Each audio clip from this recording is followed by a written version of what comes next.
It's in my roots to work as hard as I do. Been on the money train looking for more better blues. Them school days, no class act, I was breaking all the rules. Life's a boomerang and I had nothing to lose. Another boy in the hood is how it come across. I feel like Dr. Doolittle, but the money talks. They yelling he got game, I'm not the wonder ball. This just some fresh soul food for every one of y'all.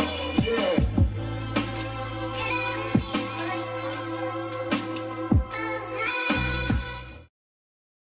Yo, welcome back for another episode of Cornbread Movie Review. Make sure you like and subscribe to the channel. Please. Come on. Do that. And share it too while you at it. Shout out to the A Square podcast. Make sure y'all subscribe to us too. Our website. You know, we be dropping episodes every week. And then, you know, it's Cornbread Movie Review time. All right? Ladies and gentlemen, highly anticipated movie we are going to discuss. It's here. Sinners. Yes, ladies and gentlemen, it's out now. It's in theaters. It is rated R. If you're new to the channel, understand I do each movie review in 5 different categories: acting, cinematography, storytelling. Did I get what I bought? Is it a must-see? I add it up, spits out a Cornbread movie review number, and then I rank that number to all the other movies that I've seen this year. And then guess what? I ain't gonna never leave y'all without a forgotten movie, all right? So, first category, ladies and gentlemen, let's get straight to this thing. Is acting, all right? Michael B. Jordan. You did it again, bro. To me, this really pushed the boundaries of how professional you are. You know, you always do a solid, never great to me in acting, but you always are close to that. But this, you're playing two characters, right? Two twin brothers. So that's two different lifestyles, two different mannerisms, even look different, wear different clothes, obviously. And they have two different, let's say, love interests. They have two different lives, even though they're on the same path, right? The same journey. But then when something happens, those characters also change a little bit. So then you have to change up how you are as well with those. So no complaints over here, man. He plays Stack and Smoke are the two characters. And they're troubled too, right? Have a troubled past and journey, but guess what? Nobody cares, you know, but they're gangsters, so they're going to fight through it by any means necessary. Also in this movie, you got Miles Caton.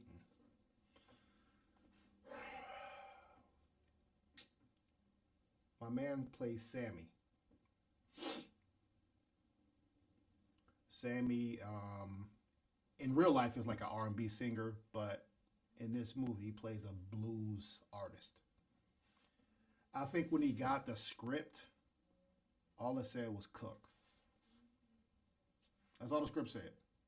I need somebody who can cook. And he said, I can, chef. What? Miles, hey, I'm highly impressed and ready to see what next venture you tackle. I especially want to see you not in a singing role to see how your acting is, but this is great where you get to display your skills and your acting talents all in one. So good job. And then everyone else in the cast, bro, A1. Everyone did their job. There might be main characters, but that don't mean that on the screen you felt like that. Everybody did their job, from little certain comedy things to transforming to being something else. They made it theirs, and it really came across. And it's a diverse cast. You got black, white, Asian, Indian, different languages in there. So I really love the melting pot gumbo of what you get to see on the screen. Very diverse. So top notch from the writers and the cast. So for me, acting's gonna get a 5 out of 5. All right. And that's because it's a totality. It's not like I feel like somebody's going to win an award singularly, which they could, but I don't feel like that. But I think as a totality, that this is what you look for when you have a huge cast like this, all of them cooked up. All right. Next category, cinematography. So the movie's 2 hours and 10 minutes. I think the budget was about 90 million, which is solid. Usually, I think Ryan Coogler, the person who, you know, wrote this movie and directed it, he's probably used to having 20, 30, 40, 50. Even some of the Marvel movies, he might get the lower budget of the Marvel movies, but he's used to making it work. And for this, he get 90 now. Oh, let him cook up, and that's exactly what he did. This takes place in Mississippi, so and it's a period piece too. So I don't know exact year, but this is a time where you have like you see certain cars, hairstyles, train stations not even fully developed yet. Even the language or the draw that they had, pretty amazing of how they bring you back to that time. And then, and especially in this category for cinematography, you have one person playing two people and they're together all the time, right? So the technology has changed so much and improved. Where you go back to the Parent Trap or Nutty Professor, there's certain ways and angles how they film it, and you're doing multiple roles, but it looks like one person. So for this, for their going back and forth with a cigarette or just other things, it looks flawless most of the time. Other times I can see where you do camera tricks where you're in the back and one's in the shadows and then one's clear, where that could be the stunt double. Or when they're hugging, you can tell that they're stunt double and stuff like that. So I did pick up on that. They didn't take a major hit, but I did notice that. Also, there's one scene that was great that highlighted this movie too, and just the creativity. It's when you're telling the history of music and how everything rolled. It looked like a Kendrick Lamar video or a This Is America video from Childish Gambino, and that just bumped points up, points up, points up, because it's very creative in that. The one knock though that I think Ryan Coogler, his strength is when he has great transitions. He has fire music going with the transitions. So go back and watch Black Panther. Go back and watch Fruitvale Station. Go back and watch Creed. When there's certain scenes going on, he's playing music and it's bang, bang, bang, bang, fire. With this, he couldn't really do that. He highlighted music, but he couldn't do that in certain transitions because it's a period piece. So it wouldn't make sense to have a 2024, 2025 song from back in that time. So to me, it's like, all right, he had to take away his strength, but he used it in other areas. So overall, cinematography, 4.5 out of 5. Highly, highly, highly impressed, man. Great, great, great. Looks good, even from it's black and dark, but then just the eyes, right, of they're showing because they are monsters. Next category, storytelling. So understand this movie takes place in 24 hours, which I'm thinking I might do maybe a top 5 movie of movies that take place in 24 hours. There's a couple out there. If you think about it, you're like, oh, that did, yeah, yeah. And I got a list. You know me, I always got a list. So it takes place in 24 hours. Like I said, this is a period piece where this is the time where black people were free. But just because you're free doesn't mean that things are successful, right? This is after slavery, but they're still picking cotton for money. They have no education. They can't read. They can't count. They're in bad situations where it's like, oh, we're just making ends meet. We're living in a shack, right? And I still got to provide. We don't own anything. And now the KKK is starting to recruit and kill people. And there's no, where's the law at, right, for that? So that's the time period of this movie. You also have two brothers coming back home to start a business. You know, I'm not going to give spoilers, but it's one spoiler I am going to give you. But to start a business, right? And so is it successful or is it not? And they have to muscle their way, con their way, persuade their way to get this business, but they're running from something, right? Because how did you get all this money? How are y'all still successful? How you get these cars and stuff like that? So it's good. It's good. It's a good little. You're thrown into this story, but you get to see everything how it plays out in a day. And with that being 24 hours, you're not feeling rushed, right? Like day can go by, but you're like, what happened in between that? With this form of storytelling, it's 24 hours, and you're skipping hours, right, or scenes. but then little gaps, they'll replay what happened in those scenes later in the story, right? So very, very genius to me. It's smart, especially for me, people like me. I'm gonna hold you accountable to that, but they filled in those gaps of movie. Um, Overall, this movie's original, and you get a lot of points from me for that. It's not a prequel, not a sequel, not remake, not a oh I kind of got the idea from this, so I'm gonna create this. No, it is some movies that I've seen that are kind of like this, or even a show like the movie or the show From. If you've seen From, where there's a monster and there's certain rules with the monsters and all that stuff, it kind of reminds me of that. But that's just because I've seen that stuff. It's not like that he took it exactly from that. So kudos to him. One knock though, if we're going to be consistent in what we're doing, let's be consistent. There's one scene where there's only 4 or 5 people in a barn, and you're gonna fight the world, right? Okay, cool. I'm game because how we got there, I understand it, and it's phenomenal. Now, when the world comes to fight those 5 people, how y'all get 20 people now? Now it's 20 on the world. That don't make where these people come from. So, but that's just me catching like, that doesn't make sense right there. So I always got to be fair because I'm cornbread. It is what it is. But storytelling from me is going to get a 4.5 out of 5. Love it, love it. Next category, did I get what I bought? It's the hottest movie right now. So if you go watch it, especially on the weekend, it's probably going to be in the big IMAX. I don't know, maybe 3D. Premium slots. So you're going to pay for that.